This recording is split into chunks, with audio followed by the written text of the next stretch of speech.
पूर्व जन्म की एक कहानी महात्मा गांधी के जीवन से जुड़ी हुई है, जिसे जानकर आप भी चौंक जाएंगे। दरअसल यह कहानी शांति देवी नाम की एक महिला से संबंधित है। महात्मा गांधी ने जिज्ञासावश एक बार शांति देवी के पिछले जन्म के दावे की सत्यता की जांच की एक समिति बना दी थी। इससे संबंधित एक रिपोर्ट 1936 में प्रकाशित हुई थी। 4 वर्ष की एक बच्ची शांति देवी अपने माता पिता को अपने पिछले जन्म के बारे में बताने लगी।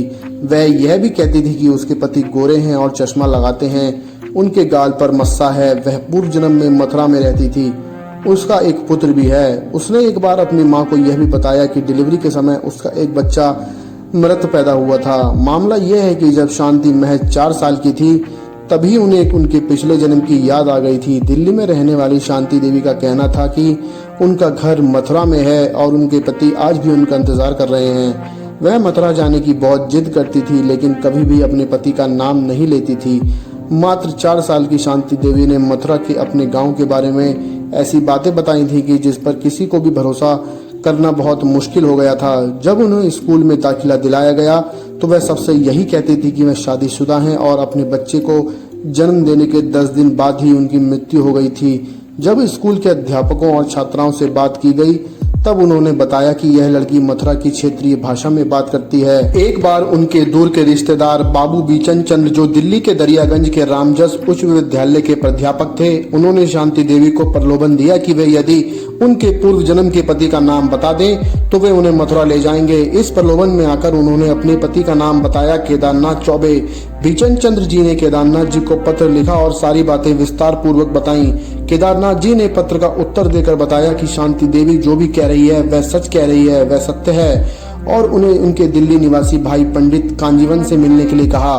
पंडित कांजीवन शांति देवी से मिलने जब उनके घर आए तो शांति देवी ने उन्हें शीघ्र ही पहचान लिया।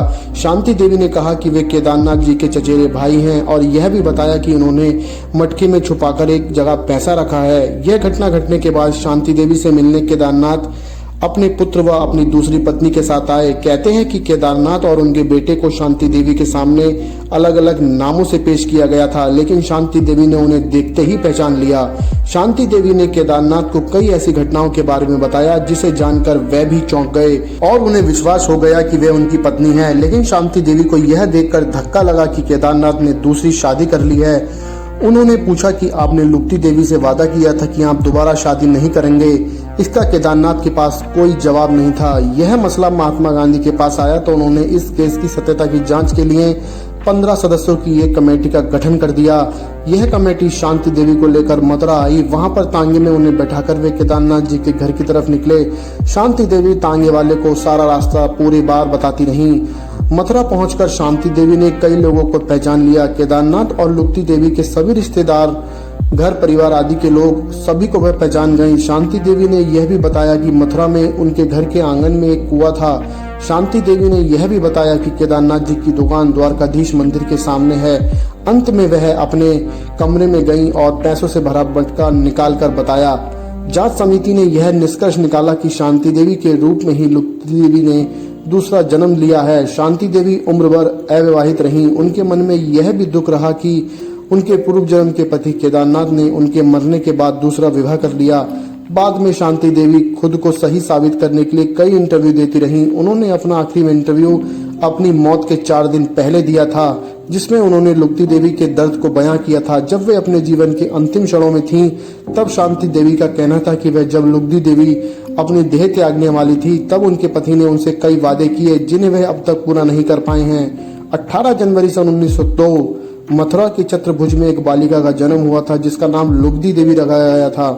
वह जब 10 वर्ष की थी तो उनका विवाह मथुरा के कपड़ा व्यापारी पंडित केदारनाथ चौबे से कर दिया गया। कहते हैं कि लुप्ती देवी का पहला पुत्र मृत पैदा हुआ था।